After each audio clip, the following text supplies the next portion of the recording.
E aí, galera, beleza? Como é que vocês estão? Meus amigos, o vídeo de hoje divide aqui em 6 temas e tem muita coisa pra gente falar nesse Brasil que tá cada vez mais estranho. Mas enfim, quero começar falando dele, Jair Messias Bolsonaro, trazer uma matéria interessante que envolve a confusão que tá acontecendo, né? O caso dele lá da carteirinha e um e-mail. Que e-mail é esse? A gente já comenta.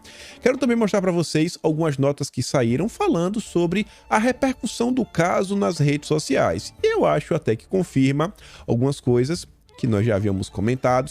Quero falar um pouco de algumas questões ligadas à justiça nesse primeiro tópico, que inclusive vamos conectar ao segundo e vamos voltar a falar das redes sociais, PL 2630, algumas coisinhas que apareceram nas redes sociais ontem, inclusive pessoas sendo desmentidas, e não foi por nenhum fact-checking, mas pelos documentos oficiais, né, do governo federal. Depois vamos falar sobre a CPI do dia 8, vamos falar sem falta hoje, vamos falar também sobre a CPI do MST, e aí depois eu espero que dê tempo de comentar sobre dois assuntos. O primeiro, quando eu vou falar até de MST, eu acho que na parte de MST, acho que eu coloquei nessa parte. Quero também falar sobre a economia do Brasil, não tá boa, né, tá mais do que óbvio.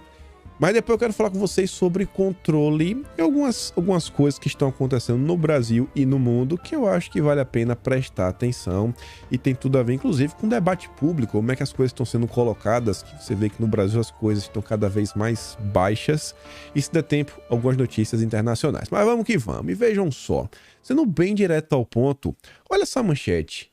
Prefeitura fez um boletim de ocorrência para questionar registro, né, de Bolsonaro, né, da carteirinha, em São Paulo. Município suspeita, né, de uma fraude em inclusão no sistema de saúde que usou o e-mail lula@gmail.com e citou um lote que nunca foi disponibilizado à cidade. Não parece muito estranho toda essa história? Bolsonaro sempre fez questão de falar: não tomei, não tomei, não tomei, não tomei. Saíram notas na imprensa sobre suas viagens anteriores falando: olha só, o Bolsonaro tá comendo na rua porque não tomou por causa disso, por causa daquilo outro. O que eu sei é que a turma da vez, né, a redação, fala assim, que nesta quinta-feira, dia 4, circulou em veículos de imprensa e nas redes sociais a informação de que a CGU havia encontrado um registro, né, em nome do ex-presidente inserido no sistema do Ministério da Saúde. De acordo com a informação, Bolsonaro teria tomado lá, né, o negócio no dia 19 de julho de 2021. O boletim de ocorrência foi registrado em 9 de janeiro deste ano, na segunda delegacia policial, logo após a Covisa ter tomado conhecimento do registro, né, do suposto caso. A informação já havia circulado no início do ano. Aí lá, portanto, fala assim, as funcionárias que foram alertar sobre o caso também disseram que o registro no sistema foi feito por meio do e-mail lula@gmail.com, o que é um indício de fraude. Além disso, o registro no sistema foi feito apenas no dia 14 de dezembro de 2021, quase 5 meses após a suposta imunização. Você percebe como as coisas são bem estranhas no que tange esse assunto? Você vê que a matemática não fecha, mas todos os grandes jornalistas foram taxativos a, mais uma vez, condenar Bolsonaro com base em suspeitas. Mesmo sendo apenas um suspeito, na visão dos jornalistas, e o que eles passaram para a população, Bolsonaro é um grande criminoso. Mas vamos continuar. No dia de ontem eu comentei que eu falei assim, eu posso estar muito errado, mas eu acho que esse tipo de ação, você vai fazendo uma coisa aqui, uma coisa colar, uma coisa aqui, uma coisa colar.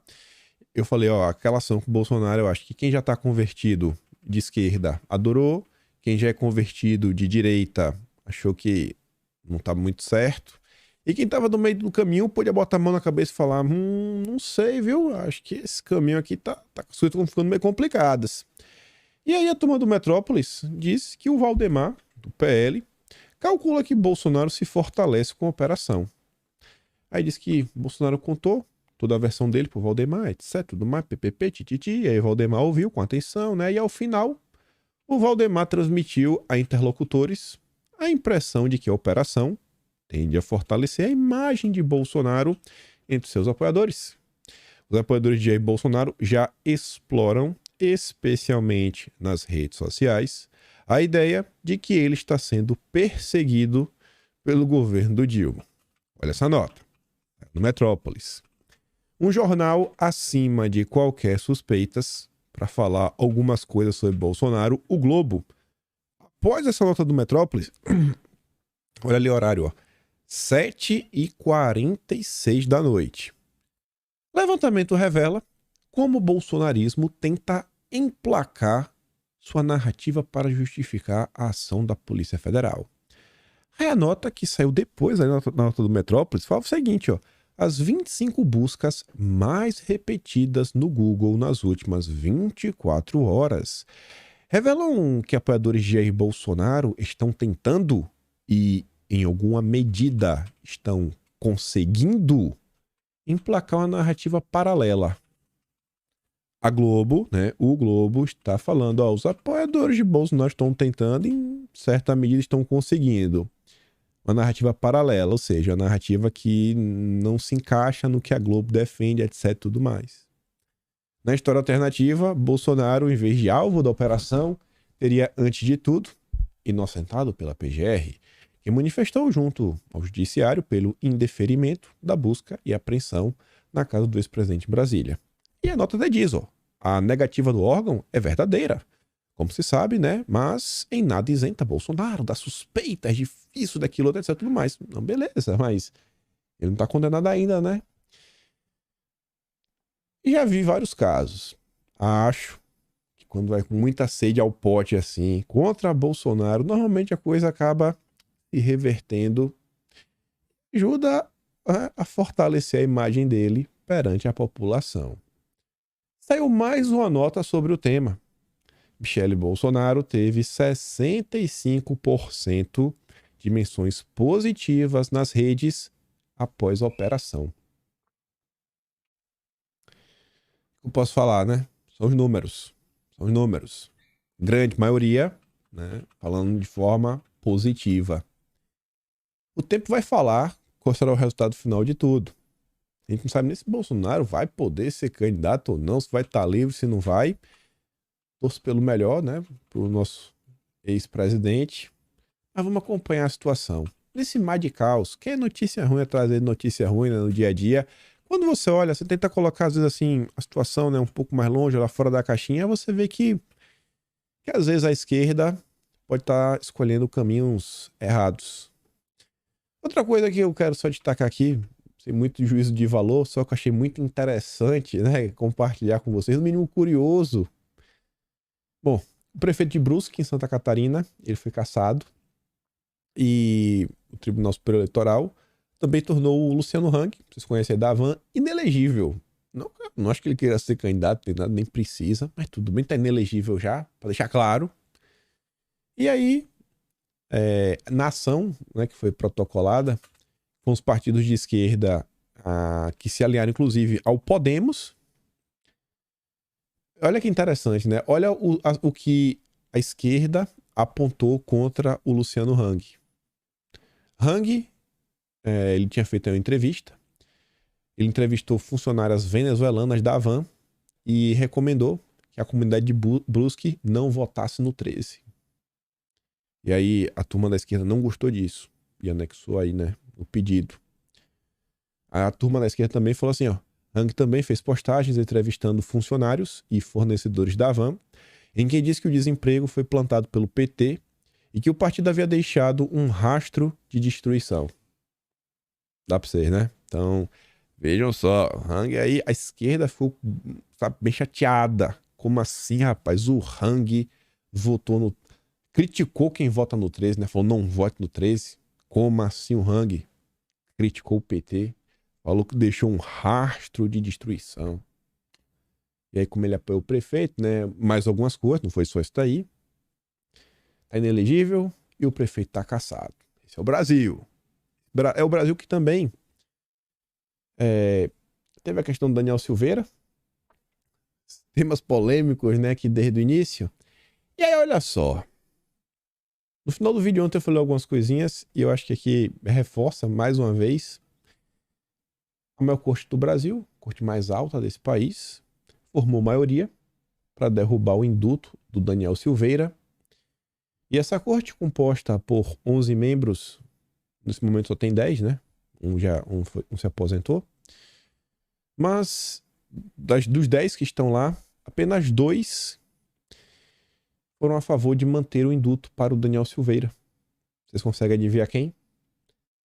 No início da sessão desta quinta, os ministros André Mendonça e Nunes Marques votaram para validar o indulto que Bolsonaro concedeu. Para os ministros, a Constituição concedeu ao presidente da República o poder de concessão de graça constitucional a condenados, medida que não pode ser revista pelo Poder Judiciário. E é o que eu falo. Esses 2 aí são perfeitos? São maravilhosos? Não, de jeito nenhum. Eles não erram? Não, eles erram. E já erraram algumas vezes e vão continuar errando.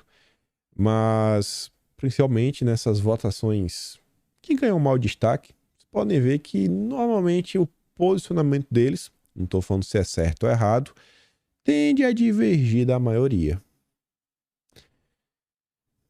Quem acha que esse é o caminho melhor, né? Podia ter apertado 22 e ia estar reclamando menos agora. Aí veja também, para migrar para o próximo tema, tentar sair das questões um pouco mais espinhosas. A corte mais alta do país também, agora ela pode vir, meio que o caminho está liberado, para ela tomar algumas decisões em torno aí da internet, etc, tudo mais, que podem acabar meio que fazendo uma espécie de regulamentação das redes. O Globo diz, após o Congresso de Análise do PL das Fake News, a Corte pode julgar as regras do Marco Civil da Internet. A decisão é do ministro Dias Toffoli, relator de recurso que foi apresentado pelo Facebook. E falando das redes sociais, olha só que interessante. O Jota, que é um portal do âmbito jurídico, inclusive ontem teve algumas discussões aí, né? Mas é jurista, não é? Blá, blá, blá. Mas enfim, né? É um portal do âmbito jurídico, mas que concedeu espaço para o Felipe Neto.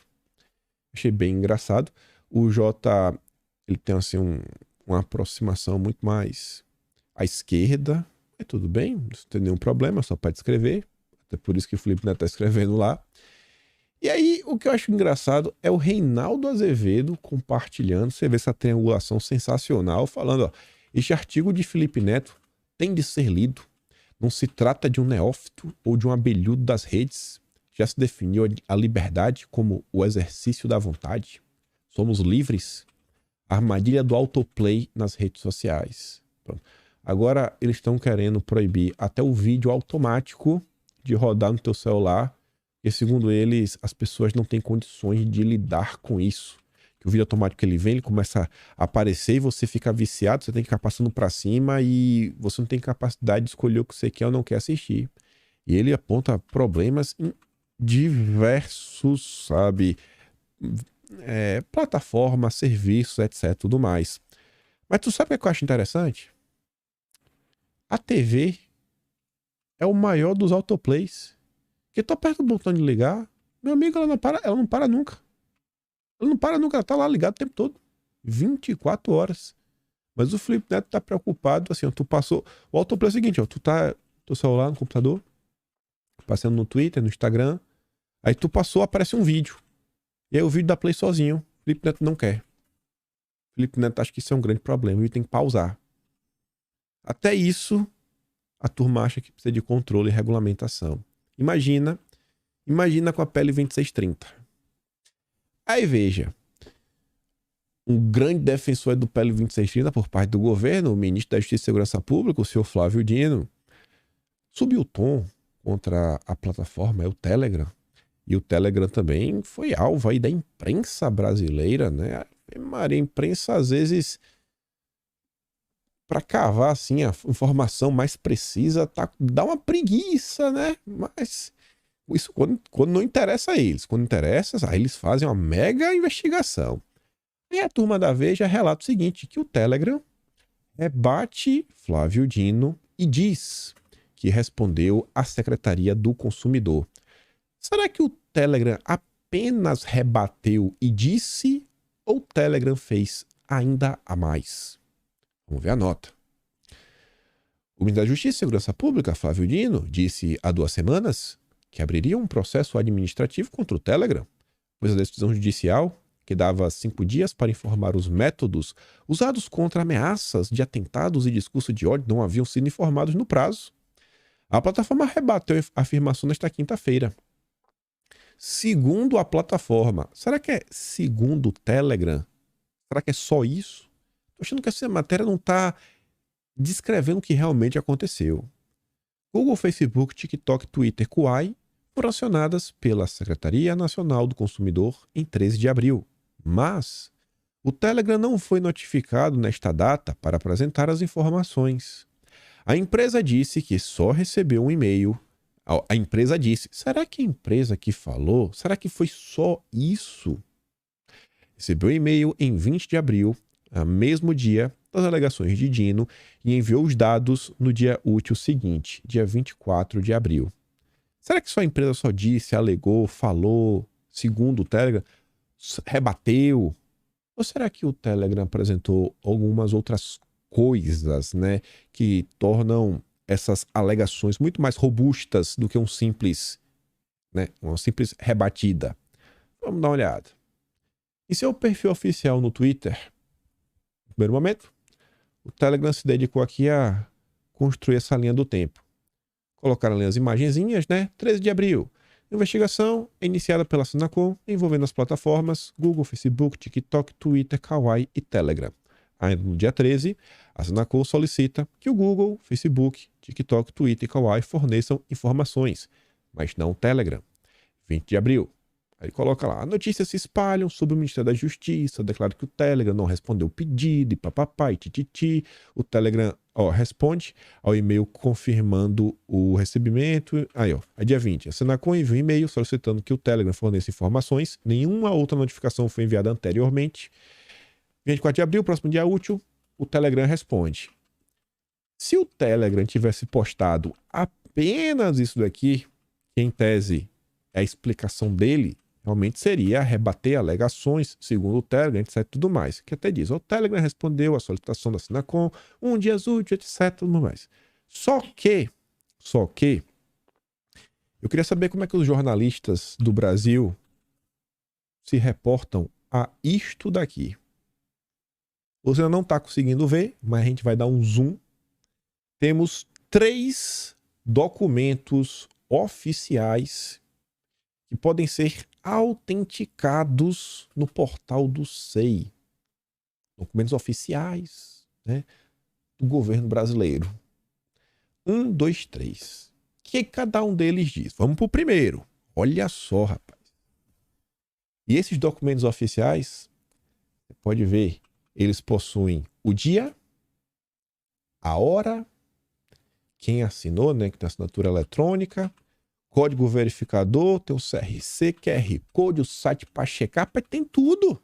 Tem tudo. Olha lá em cima. Ministério da Justiça e Segurança Pública, Secretaria Nacional do Consumidor, Gabinete da Secretaria Nacional do Consumidor. Destino, DPDC, despacho, papapá, quem assina, Vadir Damus. E aí ele diz, né, esse primeiro documento foi o do dia 13, onde a Senacom planeja notificar várias plataformas, incluindo o Telegram. Aquele planeja, né? É o Vadir Damus falando, em acolhimento, as razões, bababá, eu determino instaurar o procedimento administrativo de averiguação preliminar em busca de, aí bota lá as empresas, né? Além disso, solicita encaminhar as notificações por e-mail. O Vadir Damus está pedindo, eu estou pedindo para notificar as empresas. Dentro das empresas está aqui o Telegram.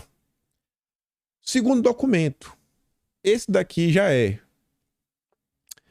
do Ricardo Lovato Blatz, que é o diretor do Departamento de Proteção e Defesa do Consumidor, DPDC, né? Departamento de Proteção e Defesa do Consumidor. Aí ele recebe do Vadir Damus e aí ele notifica as empresas. Esse é o cara que notifica. Mas vamos olhar lá em cima. Interessado. Google, Facebook, ByteDance, tecnologia limitada, não sei qual é essa. Twitter Brasil, Joio Technology Pte Ltd, tá? E o Telegram? Telegram não apareceu. Não tá ali o nome, né? Documento do dia 13 de abril.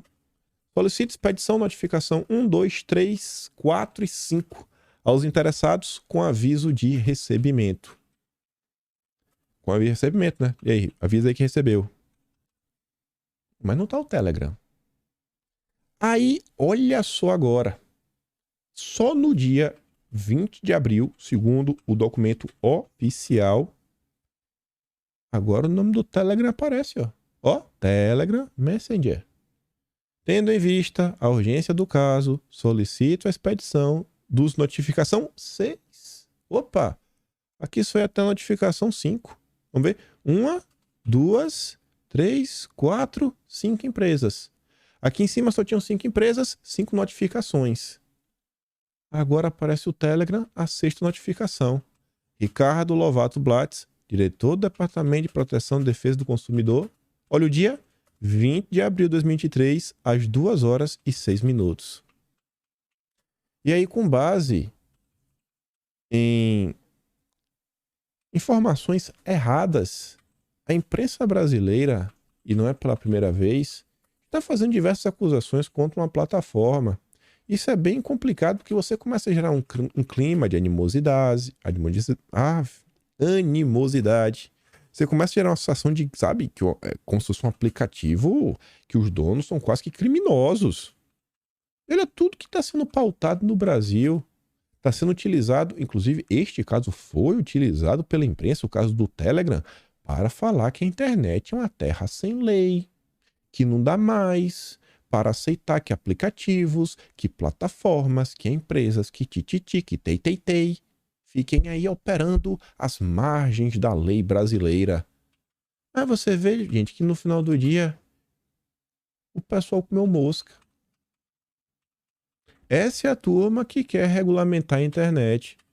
Eles não te notificam e te acusam de não responder, porque tu tinha que ler mentes. É brincadeira isso? O Brasil não é para amadores, nem para profissionais. É só para petista.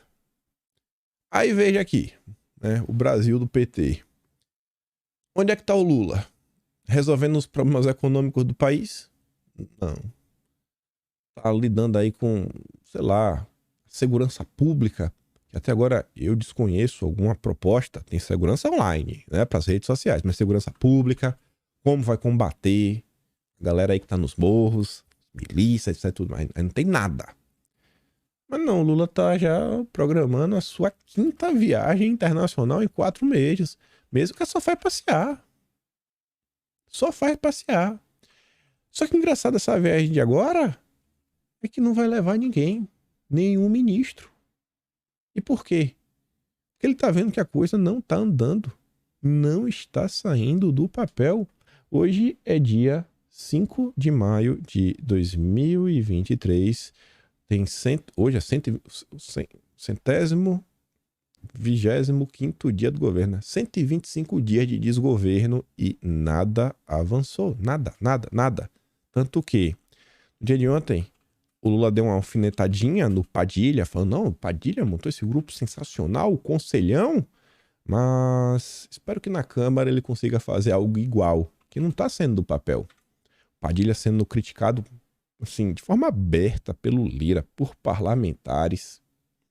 Tanto que, no final da noite de ontem, o Estadão diz o seguinte, ó, Lula decide assumir coordenação política após reveses no Congresso. Parece que o Padilha não está entregando nada.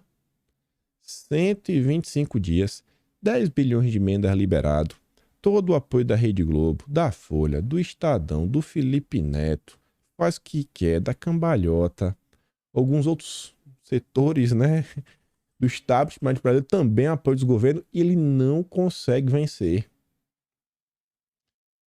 Jogaram o Brasil no buraco só para tirar Bolsonaro. É o que fica aparecendo. Mas deixa lá, né? Todo mundo já sabia. Aí veja como são as coisas. Aqui é a matéria que jamais o Paulinho da Força vai brigar com o Lula, vai ser oposição. Aí diz que vai ser independente. Mas olha qual é a crítica. Sem qualquer ministério e sem nenhum dos pedidos atendidos, o Solidariedade ameaça romper e adotar uma postura de independência. Balela, não vai rolar. É o Paulino da Força dando piti. Tem 7 deputados, o Lula tá olhando assim e fala, véi, 7 não resolve meu problema. Perdi de 295 a 100 e poucos, né, a votação do PDL do Marco do Saneamento. O Lula tá precisando de uma base de 200 deputados, 180 aí pelo menos, né? 180 pra fazer caridade. Não sei nem se dá pra aprovar uma PEC, que foi 120 e pouco. Uma coisa até interessante sobre o Marco do Saneamento, vocês sabiam que a Tabata Amaral foi contra o pobre ter esgoto em casa? Tem que perguntar pra ela, né, se foi o Lema que mandou ela votar contra. Mas tudo bem. Aí o Solidariedade diz que vai se juntar com o PSDB e Cidadania, se o não der cargo pra eles. É assim que funciona, né? Não é nenhuma proposta de Brasil. O cara vai ser independente, oposição, se o governo der ou não der cargo. Olha o nível da discussão pública. Aí, continuando. Lula não dá sinais de aproximação com evangélicos e tem rejeição puxada pelo segmento. Por que será, né? E não dá sinais de aproximação. Por outro lado, de quem ele se aproxima?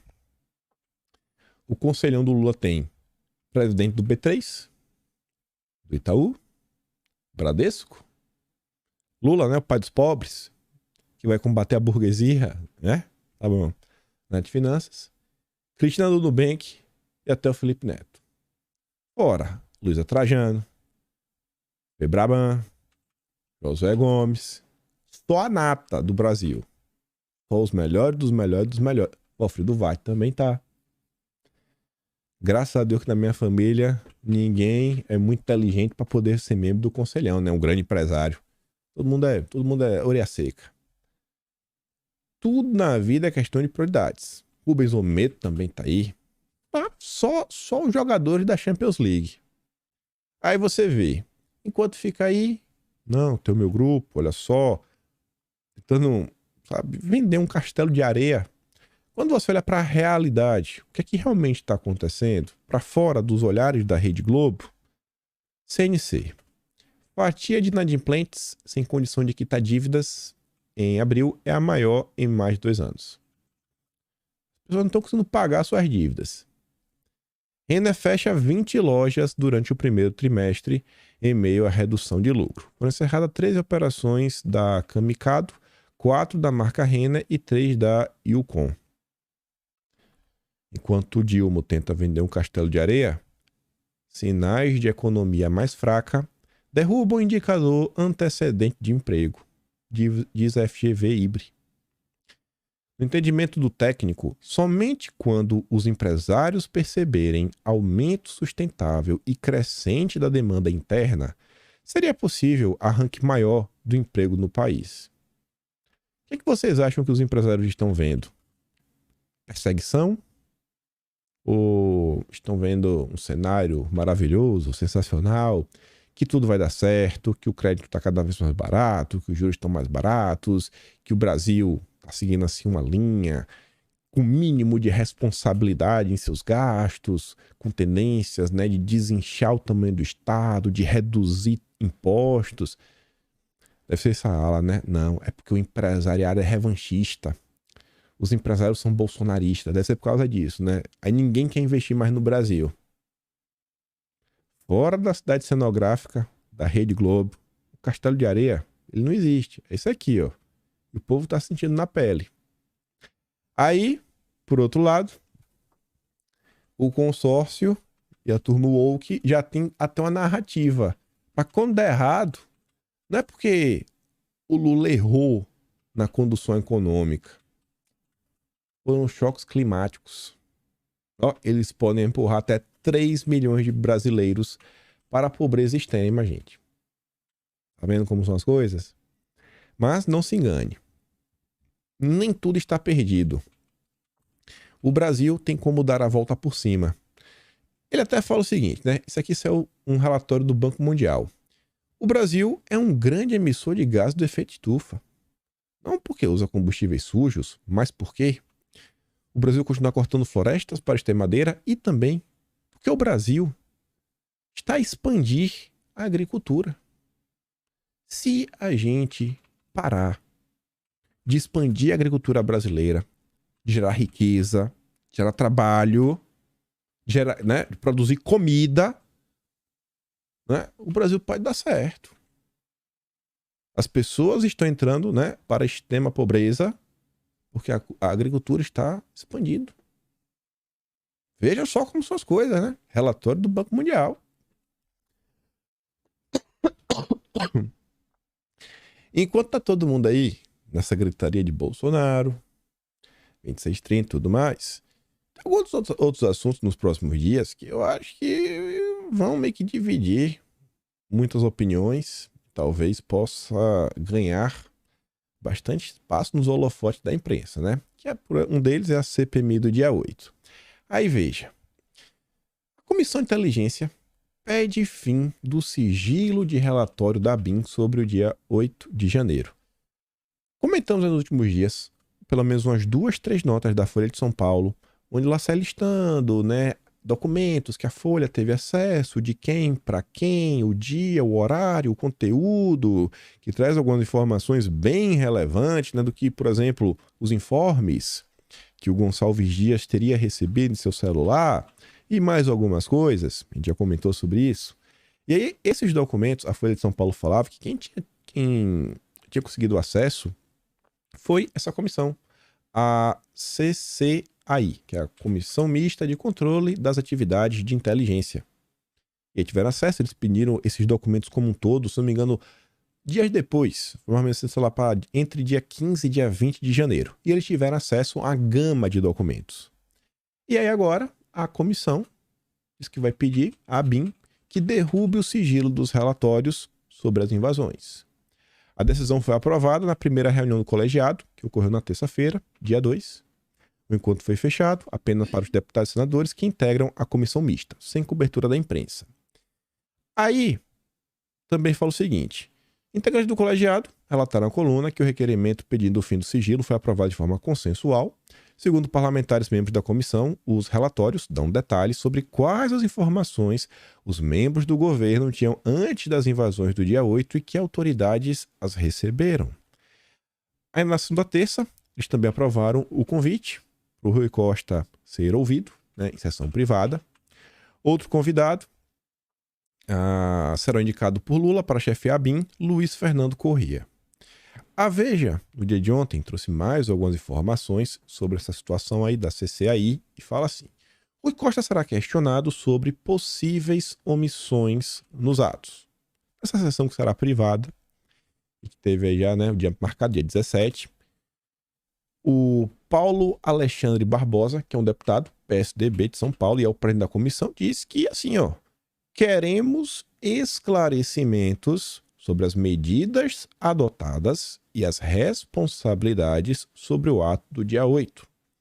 Vamos apurar responsabilidades, saber quem falhou, saber exatamente onde aconteceram os erros. Lembrando que essa turma tem uma gama de documentos de fulano para Beltrano, dia tal, hora tal, etc, tudo mais do que estava acontecendo. De acordo com o presidente da comissão, se o Rui Costa quebrar o acordo e não ir, vai ser aprovado um requerimento de convocação. E aí ele vai ter que comparecer obrigatoriamente. Os parlamentares também aprovaram um pedido para tornar público o relatório de inteligência elaborado pela ABIN, né, atando risco, etc, tudo mais. O documento, mantido sob sigilo, foi enviado às vésperas do dia 8 para o Ministério da Justiça, o GSI e diversos outros órgãos públicos, o que não foi suficiente para que fossem tomadas medidas para conter as invasões. Por que não foi, né? Talvez essas sejam as perguntas. Aos parlamentares, o Rui Costa ainda vai ter que dar explicação sobre a transferência da ABIN, que antes estava debaixo do GSI, agora foi para a Casa Civil. No Congresso, a medida é vista sob reserva por abrir caminho para a politização da agência de inteligência. Vamos ver como é que vai ser o desenrolar. E aí, nesse meio do percurso, como teve aí a ação contra Bolsonaro, teve a prisão do Cid, os governistas querem trazer para a CPI como um dos primeiros aí a ser questionados, o CID. Tá ali, ó. A prioritário dos governistas para o dia 8 é o CID. Eles acham que vão conseguir começar, etc, tudo mais. Com certeza vão querer conectar os fatos, os acontecimentos, o que aconteceu dia 8, ao CID, e Bolsonaro estava no meio, etc, tudo mais. Aquela confusão. E aí, segundo as previsões do governo, a CPMI vai ser instalada em 2 semanas. Em 2 semanas começa.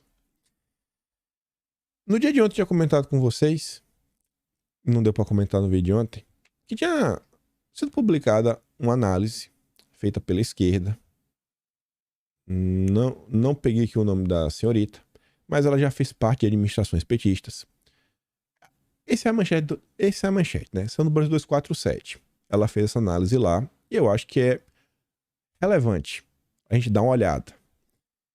Investida de Lira mostra que CPMI não é agenda positiva para Lula. A esquerda tá chamando atenção. Essa CPMI, vocês aí estão falando que vai atropelar Bolsonaro, vai provar de uma vez por todas, etc. Eu acho que isso daí não é agenda positiva. À primeira vista, o Planalto fez limonada do limão da CPMI do golpe e terá a maioria no colegiado. À primeira vista. Nem por isso vai poder relaxar. Ainda que controlada nas mãos de presidente e relator da base governista, a CPI não é agenda positiva para o governo. Melhor seria se não existisse e que o trabalho legislativo estivesse focado na votação de projetos de interesse imediato, como o arcabouço fiscal e a reforma tributária. O primeiro com mais chance de sair no curto prazo. A última, seriamente ameaçada de empacar sob o diversionismo da CPMI. E agora pare e pense o seguinte. Quem é de esquerda vai continuar sendo de esquerda. Quem é de direita já tá puto da vida. A turma do meio do caminho, que fez o L, o isentão, o voto nulo. Tu acha que essa turma está mais preocupada em saber sobre o que aconteceu no dia 8 ou sobre os resultados reais das políticas econômicas do Lula que podem impactar positivamente as suas vidas? Aumentar o poder de compra, sendo, sei lá, levando melhoria de salários, redução dos preços, redução de impostos. O que você acha que é a prioridade? Imagina essas pessoas ligaram no noticiário e ver. A economia está sendo deixada de lado. O governo só tá Bolsonaro. Cara, não aguento mais. Bolsonaro não é presidente. Os caras só falam de Bolsonaro. Você acha que essa CPMI, ainda que o Lula faça, pinte, bote e tudo mais, você acha que as pessoas estão preocupadas com o Bolsonaro? Esse Brasil que não acompanha a política diariamente. Não, beleza, Lula. E aí, pô, bacana. Você foi pra cima do Bolsonaro. Tu acha que ele vai ficar feliz? Ou tu acha que ele vai olhar pra conta bancária e falar, tá ruim, viu? O desempregado vai achar o quê? Tu acha que pro desempregado a prioridade deveria ser a CPMI ou a reforma tributária, o arcabouço fiscal? Qualquer coisa aí que possa melhorar o ambiente econômico. Parlamentares experientes acreditam que o melhor cenário hoje para o governo seria que seus aliados, como o controle da pauta da CPI, conseguissem dar um nó nos trabalhos e paralisá-la. Para essa CPI. Para. Depois de algumas primeiras sessões e confrontos espetaculosos, que parecem inevitáveis, vai acabar acontecendo, também não dá para parar tudo, a comissão iria aos poucos, saindo dos holofotes, entrando nos assuntos, etc, tudo mais, né? Com a posição imobilizada pela ameaça de convocação e quebra de sigilo de bolsonaristas, como Anderson Torres, General Heleno para Bolsonaro. Não acho que a posição vai ficar, né, ameaçada por causa disso, não. É um desfecho improvável, mas não impossível. Seria preciso combinar com os russos da própria bancada governista da CPMI. Alguns já estão pintados para a guerra e vem a comissão como uma bela oportunidade para aparecer na mídia e crescer politicamente. O governo teria ainda que se conformar em enterrar a comissão, em vez de, com toda a legitimidade, usar sua maioria para derrotar a terra bizarra, né, dos bolsonaristas, toda aquela ladainha. E, com isso, né, abrir mão de expor no picadeiro com espalhafato personagens envolvidos no dia 8/1 e desmoralizá-los de vez. A esquerda falando, ó, esquece essa sanha persecutória, vingativa, isso vai dar errado, vai dar errado. Sem contar que antes mesmo de ser instalada ou ter seus dirigentes indicados, a CPMI já deixou o governo mais dependente ainda de aliados do Centrão e, claro, do Lira. Sem cerimônias, Lira, que indicará o presidente da comissão e boa parte dos deputados, aproveitou o fim de semana para dar entrevista ao Globo pedindo a cabeça do Padilha. Essa nota é do dia 1º. O que aconteceu já depois? 10 bilhões em emendas foram liberadas após o encontro do Lula com Lira. Lula não vai dar a cabeça de Padilha, mas deveria se acautelar em relação à abertura de mais uma frente de batalha, em território onde, na prática, não terá maioria real e ficará nas mãos do Centrão. Na busca de destruir a direita, o Lula pode estar cavando seu próprio buraco. Mas deixa ele lá, né? Ele acha que ele sabe o que está fazendo. E além dessa frente de batalha, das que ele já abriu, tem outra que também é inevitável, e essa daqui eu acho muito difícil do governo ter algum tipo de controle, né, sobre ela, é a CPI do MST. Aí veja como são as coisas. Gleisi Hoffmann resolveu rebater as críticas do agronegócio ao MST. A Gleisi Hoffmann falou que é prepotência e radicalismo. Tá ali, ó. A presidente nacional do PT, a Gleisi, rebateu na segunda-feira os ataques feitos por representantes do agro ao MST. A bancada ruralista subiu o tom nas críticas ao Sem Terra após o anúncio de que o movimento vai fazer parte do Conselhão. Né? O Conselhão do Lula. E engraçado que o MST falou, não, somos um movimento descentralizado. Uai, mas se não tem um centro, como é que é a indicação para o Conselhão? Como é que a indicação do Conselhão realmente representa o MST? Se não tem um centro. São aquelas inconsistências, né, que o petista nunca tem resposta. Abre aspas. Que história é essa de questionar a participação do MST no Conselhão? É o maior movimento social organizado no Brasil e, quem sabe, no mundo. Representa boa parte da agricultura familiar e camponesa. Coloca comida no prato do povo. Parte do agronegócio brasileiro está mostrando prepotência e radicalismo partidarizando o setor. Os radicais são os agricultores, não quem invade terras. Isso é ruim para o Brasil e para o próprio setor. Tá bom. O aceno ao MST é o último capítulo dos atritos entre o governo e o agro. O anúncio foi feito um dia após o Banco do Brasil retirar o patrocínio que daria ao AgriShow. A decisão foi uma retaliação ao evento, que desconvidou o ministro da Agricultura, o Fávaro, né? O caso, convidar o MST para o Conselhão. O convite para o MST integrar o Conselhão foi feito no sábado pelo Padilha, em visita à cozinha à escola do grupo em São Paulo. O mesmo Padilha que não consegue entregar resultados na Câmara. Está sendo cobrado. Mas ele consegue agradar o MST. Essas são as preocupações do governo do Dilma. Aí no dia 1º também, quem aparece é o Silvio Almeida. Neste dia dedicado à luta dos trabalhadores, manifesto todo o meu respeito e admiração pelo MST.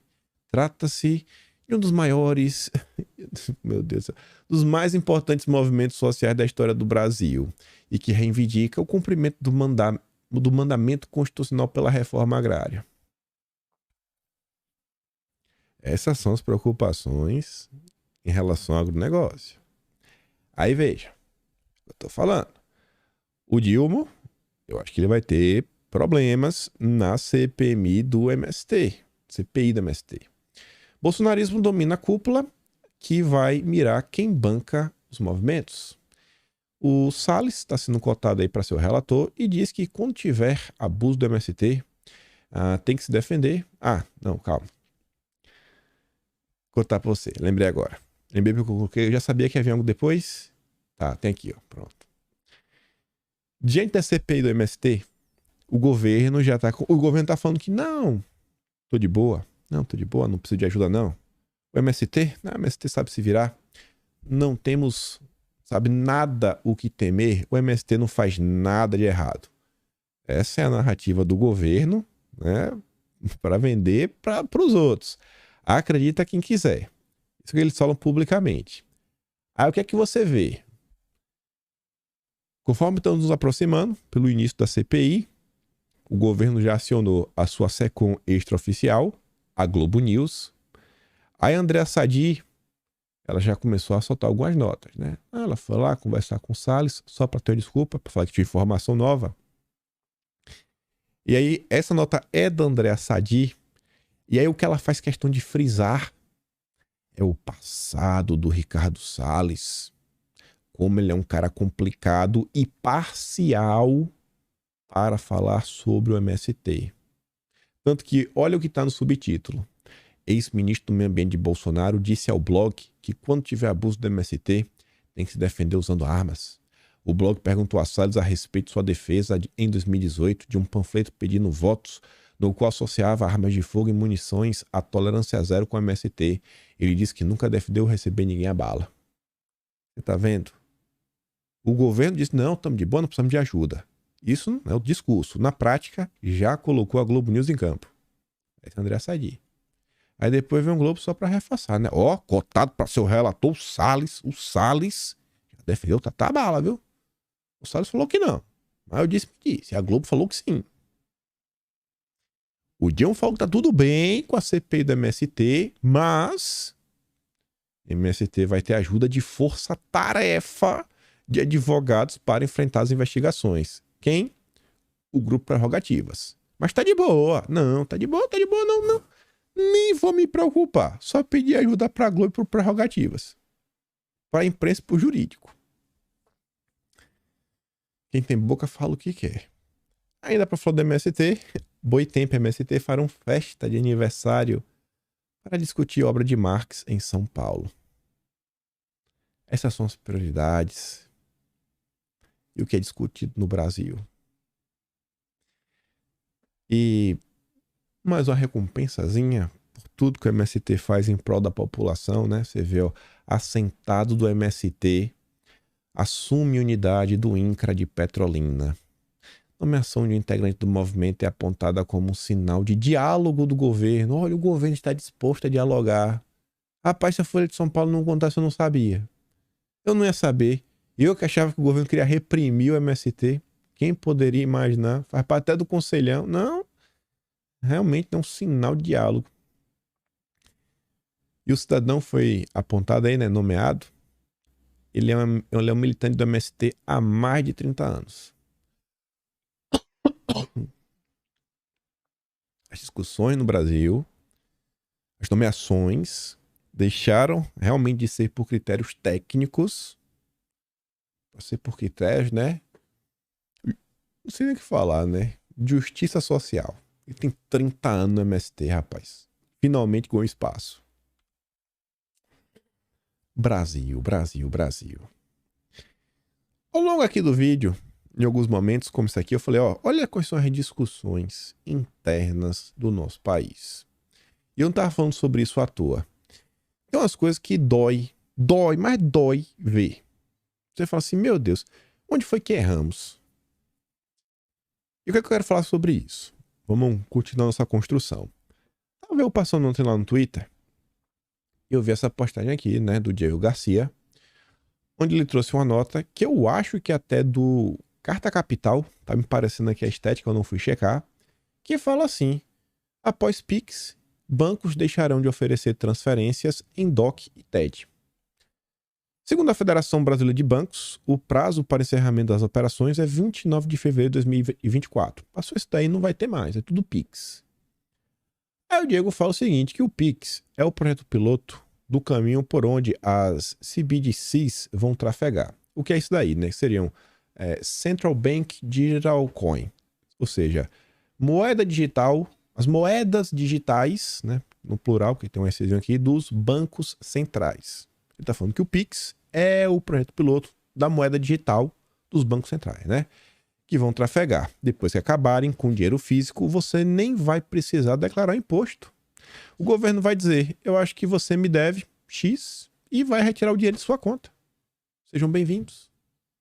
E aí vai ser tudo online, tudo altamente rastreável, tudo bacana, etc, tudo mais.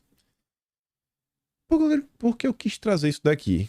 É muito simples, muito fácil de ver, né, o que o governo do Dilma pode fazer e como isso daqui, né, pro Haddad seria algo sensacional. Olha que caso interessante. Estados Unidos vai ter uma eleição. Vai ter eleição.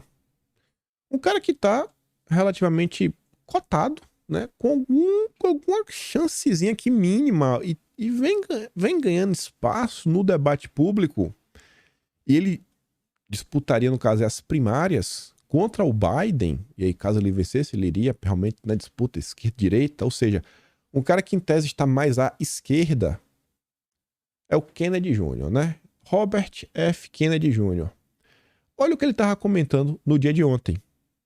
Vê como tem tudo a ver com a postagem do Diego. E a postagem do Diego foi às 6 da tarde, nem para falar que o Diego viu o que o Kennedy postou e falar, não, o Kennedy postou às 10h52. Acho que o Kennedy está seguindo o Diego.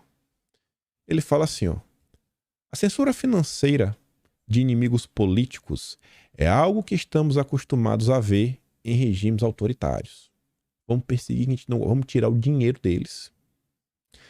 Ninguém ficou surpreso quando a Rússia congelou mais de 100 contas bancárias vinculadas ao líder da oposição, ao Alexei. A oposição, vamos congelar a conta. Ninguém ficou surpreso. Mas o Canadá também fez isso, bloqueando mais de 200 contas de pessoas que protestavam contra uma coisa polêmica. Aí depois ele faz aqui um maior, deu um zoom aqui, né? Você pode ver, vou pegar ali já a tradução. Não é estranho imaginar que mesmo aqui na América, a sua conta bancária possa um dia ser congelada por conta de sua política ou comentários que você fez nas mídias sociais. Se na América isso não é impossível, mas é no Brasil. Espera um segundo.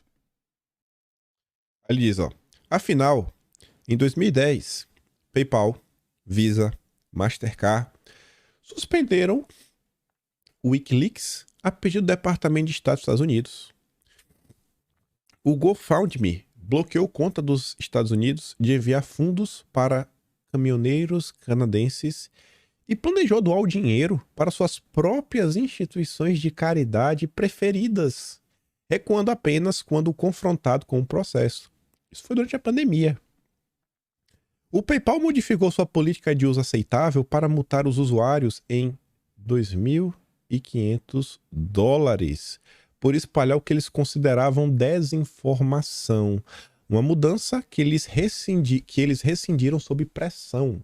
No entanto, milhares de clientes estão processando o PayPal pela apreensão arbitrária de suas contas. Essas são decisões de empresas privadas, mas muitas vezes essas empresas privadas agem por meio do Congresso ou dos reguladores ou diretamente por ordem deles. Suas decisões afetam diretamente os nossos direitos. Aí ele continua. A capacidade de economizar e gastar sem interferência política é um pré-requisito para o exercício da dissidência significativa e vou defendê-la de acordo. Ou seja, dissidência, ser oposição. Você poder economizar dinheiro e gastar o seu dinheiro da forma que você quiser, isso é um pré-requisito para você poder ser oposição. Ser oposição, ir pra rua, se manifestar, fazer isso, fazer aquilo outro, não ser uma associação criminosa, busque apreensão, etc. Cara, isso aqui é uma coisa básica. Esse cara, o debate americano, tá no Democrata. Esta não é uma questão de direita ou esquerda. Trata-se de proteger a democracia de poderosos interesses estabelecidos. A digitalização da moeda deu ao governo poderes sem precedentes para vigiar e controlar a vida econômica. Aí agora você vai entender porque eu falei do Diego Garcia. A última postagem dele, para encerrar, ele fala assim: é por isso que me oponho aos CBDCs, as moedas digitais do Banco Central, né? Que ampliarão enormemente o poder do governo de sufocar a dissidência, sufocar a oposição, cortando o acesso aos fundos com um toque. Tocou uma tecla, né? Tá cancelado, perdeu todo o teu dinheiro. É também por isso que eu apoio o Bitcoin, que permite que as pessoas realizem transações sem ter acesso do governo, blá, blá, blá, blá. Eu não quero essa discussão de mais digital nem nada. O que eu quero mostrar aqui, gente, é que você vê, olha o nível do debate público. Olha o que está sendo colocado na mesa na hora que se fala de Brasil, etc, tudo mais, PPP, Lula, isso aqui, Bolsonaro. Tipo assim, a gente passa grande parte do tempo tendo que desmentir o que a imprensa conta. A imprensa passa o tempo todo falando de Bolsonaro, Bolsonaro, Bolsonaro, Bolsonaro, Bolsonaro, Bolsonaro, para criar uma cortina de fumaça para o Lula. E os problemas sérios, os problemas reais, eles sempre são deixados de lado. E quando comenta é assim, não, a gente tem que aprovar o arcabouço fiscal do Haddad porque é bom. E porque ele é bom? Ele é bom porque ele é bacana. E porque ele é bacana? Ele é bacana porque ele é legal. E porque ele é legal? Porque eu gosto dele. É Miriam Leitão, são os argumentos dela, é assim. Né? Vote nele porque eu gosto dele. Quem disse é a Miriam Leitão, especialista. É como é que a coisa funciona. Você vê como está cada vez mais pobre. É só assim, não, temos que aqui acabar esse clima de golpismo, desinformação, antidemocráticos. A esquerda no Brasil só sabe falar isso e gritar sobre pauta identitária. Você vê um cara, tá lá no Partido Democrata, que tá longe de ser qualquer tipo de santo. Olha, pelo menos, o nível de discussão e preocupação. Você consegue ver uma figura na esquerda, no Brasil hoje, da turma da picanha, falando algo nesse tom? Simone Tebet, que tá aí no governo. Marina Silva. Flávio Dino. Alckmin. Veja a pobreza que o Brasil se encontra até de ideias. Aí, sobre a política como um todo, o Dilma foi lá, não foi no Oriente? Falar, questão, papapá, tititi, não, vamos desdolarizar. O Yuan, ele já está sendo utilizado, né, como a principal moeda entre países, mas, assim, o Oriente, né? Ele negociando com outros países, ele está usando mais o Yuan do que outros. Porque o Brasil, porque a discussão no Brasil também não podia ser assim, como fortalecer o real brasileiro? Porque não pode ter uma coisa disso daí, como fortalecer o real brasileiro? Por que não pode ter uma discussão dessa? Não tem. Tem. Por que não pode ter? Então lá, ó. A turma tá avançando. O Brasil não. O Brasil não pode. Aí saiu um texto no final do mês de abril, pra gente encerrar aqui, que traz algumas coisas que eu achei interessante. E eu sinto que o cara ali, pelo menos, tentou ter o mínimo de discernimento. Por mais que deixa claro que ele não é um cara direito de jeito nenhum. Fala o seguinte, o foco em Lula versus Bolsonaro esconde transformação radical do sistema político, de especialista. Eu acho que ele está dando acordar, uma chacoalhada na imprensa, que teima em negar que o brasileiro está começando a entender. Não, o brasileiro entende. E cada vez mais entende de forma mais profunda o que se passa no país e no mundo. Fala assim, ó, que o Brasil hoje passa por uma transformação grande. E que a sociedade brasileira também está se mexendo. A população está envelhecendo. O eleitorado feminino está crescendo. A escolaridade está se ampliando. E, normalmente, o eleitor com maior escolaridade não vota no PT. Urbanização, desindustrialização e religião avançam.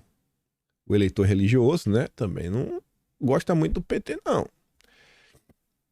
Que olha o Brasil 2003, 2023, encontra um país muito diferente. Eu acho que o Lula está descobrindo isso, né? Aos trancos e barrancos. Em entrevista à Folha, ele analisa quais dessas mudanças beneficiam Bolsonaro e explica por que ele evita o termo bolsonarismo. Por quê? Bom, sem uma definição mais precisa, a gente começa a chamar todos os conservadores, reacionários, extremistas, todos esses movimentos de bolsonaristas. Praticamente a direita inteira votou no Bolsonaro. Mas existem diferenças.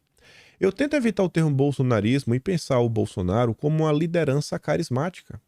Bolsonaro, por parte do eleitorado, tem um diferencial que o torna um político a ser seguido por pessoas por quem as pessoas se apaixonam. Um político que uma parte do Brasil admira e com o qual se comunica.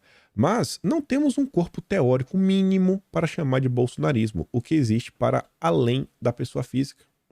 Ele não está fazendo nenhum tipo de crítica nem nada, ele só está colocando assim, olha só, não tem uma teoria para você falar é o bolsonarismo, né? Tipo marxismo, liberalismo. Tem lá o Bolsonaro, pô. Aquela história, não tem direito no Brasil, tem Bolsonaro. As pessoas seguem, se organizam em torno dele, etc, tudo mais, mas não tem. A direita no Brasil não existe até hoje. Não existe. Não existe um conceito de ideias ali bem claro que é, ó, não, essa aqui é a direita. Existem alguns valores. Existem alguns princípios. E existem pessoas que são doidinhas, mais doidinhas para controlar o que é direita no Brasil. Aí lá pra frente pergunta assim, ó, o que acontece com esse campo se Bolsonaro for declarado inelegível? A gente tem que trabalhar com 3 campos. O primeiro, por atalho, vou chamar de conservador, uma direita em sentido mais amplo. Esse campo sempre existiu na vida democrática brasileira e hoje a gente tem um Congresso mais conservador desde a redemocratização. Nessa direita, há políticos que orbitam a liderança do Bolsonaro, que hoje estão basicamente no PL, e uma fragmentação de lideranças, digamos assim, ultradireita, movimento de rede social, blogs, etc. Então, nem tudo que é direita no Brasil é Bolsonaro. O enigma para 2026, na hipótese de Bolsonaro não ser o candidato, é se ele vai tentar inventar alguém do campo dele. Mas o que está em jogo daqui para frente é uma reconfiguração da vida partidária brasileira. Pelo lado da direita, isso vai depender das ações de Bolsonaro. O cara não é da direita e o cara consegue ver de forma clara o que,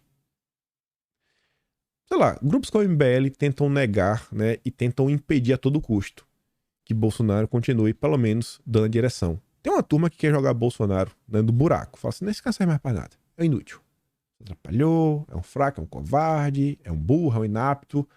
E tentam negar a importância dele. Um monte de Zé Ninguém, Zé Desconhecido, tenta negar. Não, cara, agora é um cocô, não serve pra nada. E o cara tá aqui falando, cara, no final do dia, essa turma, ela vai depender do direcionamento que Bolsonaro vai dar. É uma figura que grande parte da população sabe quem é. Diferente dos desconhecidos. Nesse cenário, há algum espaço do PSDB voltar a crescer, considerando que o partido duelou com o PT até 2014? Ele diz, ó, o tal bolsonarismo destroçou o que a gente convencionou a chamar de centro. Não tem mais isso. Então o PSDB vai ter que fazer um esforço gigantesco de uma reorganização para tentar recuperar essa ideia de centro, ou seja, de uma força política que não se alinha nem com o petismo nem com o conservadorismo. E uma reestruturação do PSDB passa necessariamente por fusões, trazer políticos de outros partidos. O jogo agora é de legendas médias para cima. Tem que ter 50, 70 deputados. Acabou aquela era em que o partido de 5 ou 6 deputados fazia a diferença. Olha lá o Paulinho da Força tem 7. O Lula tá cagando para ele. PSDB, quem é o PSDB? Se juntou com Cidadania, tá falando se juntar com Solidariedade. Boa parte dessas mudanças, né, vendo nos últimos anos. 2018, e no financiamento privado. Você tem agora o fundo eleitoral. Quando veio o final do financiamento de campanha, criaram um sistema que beneficiava demasiadamente quem tinha mandato. Quem está no partido, pega a fatia maior e se perpetua no poder. Houve a consideração do tempo de TV, dando aos partidos menores um tempo minúsculo. Foi uma reforma para proteger a elite política tradicional contra um outsider, para dar recursos aos atores centrais daquele momento. E não deu certo. Bolsonaro quebrou esse sistema. Quebrou. Ele tá com 99 deputados agora, viu? E Bolsonaro quebrou se elegendo presidente. Essas e outras regras ainda terão impacto em 26? Nós tivemos uma regra que começa a afetar a sobrevivência de pequenos partidos, que é a cláusula de barreira. Ou seja, quem não teve 1,5% dos votos, não vai ter tempo de TV, né? Fundo partidário se deu mal, rodou. E veio depois o que eu acho a maior reforma do sistema eleitoral, desde 45, o fim das coligações. Quando as pessoas abriram os olhos, elas vão ver que sobrou um número muito pequeno de legendas estruturadas nacionalmente. A gente está no momento de reconfiguração. Ela não aparece para nós. Pessoas comuns que acompanham a política, porque a gente está o tempo todo olhando para a disputa congressual, para o petismo, antipetismo, aprovação de medidas, o jogo presidencial. Como essa configuração deve afetar a disputa presidencial de 26? Ele diz, acho que está tudo meio aberto. PT é uma força incontornável, a esquerda não petista tem sofrido muito, com o fortalecimento do PT, e no campo da direita a compactação já se deu e pode se adensar ainda mais. Com o fundo eleitoral, a vida de um político foi muito mais fácil, já que ele não precisa pedir dinheiro. Estar num grande partido significa ter acesso a dinheiro para a campanha, significa ter maior probabilidade de se eleger. Agora, os nomes de 26, isso vai depender da sobrevivência política de Bolsonaro como ator eleitoral e vai depender do sucesso ou não do governo do Dilma. E aí, para encerrar, vou fazer aqui uns breves comentários. A turma fala de retaliação, disso, daquilo, outro, etc, tudo mais. Vocês não acham que quando o Valdemar vai lá e dá uma entrevista e fala assim, ó, saiu uma vez essa semana passada, falou assim, não, a gente quer eleger nessa semana. A meta, 1.600 prefeitos. 1.600. Não vou botar Bolsonaro rodar para ir nos locais onde ele teve mais votos, onde ele pontuou bem ali no primeiro turno, no segundo turno, etc, né? Foi campeão. Vou botar... Tu acha que a turma para e olha o quê? Fala assim, rapaz, peraí. 2018, o cara não tinha dinheiro pra campanha, não tinha nada, se elegeu. E elegeu os deputados. Agora em 2022, que foram 4 anos da imprensa massacrando o cara, ainda assim ele teve quase 60 milhões de votos e elegeu 99 deputados. Imagina aí, 2024.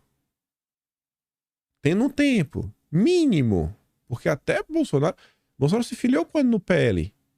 Foi 2022, se não no finalzinho mesmo, ali em dezembro de 21. Ou seja, foi basicamente um ano. Aquela loucura. Aí você vê, pô, e o Valdemar fala, não, quero eleger 70. Queria eleger 70, elegeu 99. Sem planejamento. Aí tu vê, pô, não sei o quê, né? 1.600 prefeitos. Tendo mais ou menos 1 ano e meio, 2 de articulação. Fundo partidário. Tempo de TV. Uma estratégia mínima. Tá mirando 1.600. Já pensou botar 1.000? Tipo assim, 1/5 do Brasil, prefeito, vereador. Fica falando, ó. As coisas estão mudando. Se fala muito sobre como os evangélicos em pouco tempo podem se tornar a maioria no país. O próprio Ricardo Capelli, que estava lá no GSI esses dias, né? Agora, abriu espaço depois esse novo general lá, Amaro, sei lá, não sei nem o nome do cara. Ele brigou com o Felipe Neto. Isso foi até... tá no Atlas de fevereiro. Essa briga ele falando, ó, a gente tem que começar a entender como é que dialoga com o evangélico, o Felipe Neto daquele jeito, né? Eu vejo tudo que tá acontecendo, gente. É derrota atrás de derrota. É de doer. Mas, eu acho que nesse momento, o simples fato de sobreviver, como é que fala, hein? Deixa inelegível, isso, aquilo, outro. Quando você olha assim no cenário macro de fora, você vê que a coisa tá andando. Me fala o nome de 10 deputados de direita eleitos em 2014. Tu não fala 10. Fala em 2018. Tu fala mais de 10. 50 tu acha que tu não fala. Olha agora. Olha como tá o Congresso. Olha como tá difícil pro Dilma mesmo com tudo que tá acontecendo. Por pior que as coisas estejam, se conseguir sobreviver, quanto mais tempo a direita continua só para sobreviver, a coisa continua avançando. Então assim, é duro. Sei que estão desanimados. Só nunca percam a esperança, porque no final do dia a coisa ela continua avançando. Devagarzinho, ela continua avançando. Tá cada vez mais difícil, mas ao mesmo passo, continua avançando. Nossos deputados são ruins? São. Mas pelo menos é melhor do que ter os da esquerda. E tá aumentando de quantidade. O Brasil algum dia vai ter que dar certo. Fico por aqui. Se gosta do meu trabalho, como sempre digo, gosta do meu canal, eu falei, tem a descrição, né? Tem o Atos Brasileiro, quimpai.com.br. Compartilhe esse vídeo e espero poder estar aqui amanhã. Espero de verdade, né? Deixe de humor. E também ver vocês. Aquele grande beijo e abraço, tamo juntos. Valeu, meus amigos. Fui!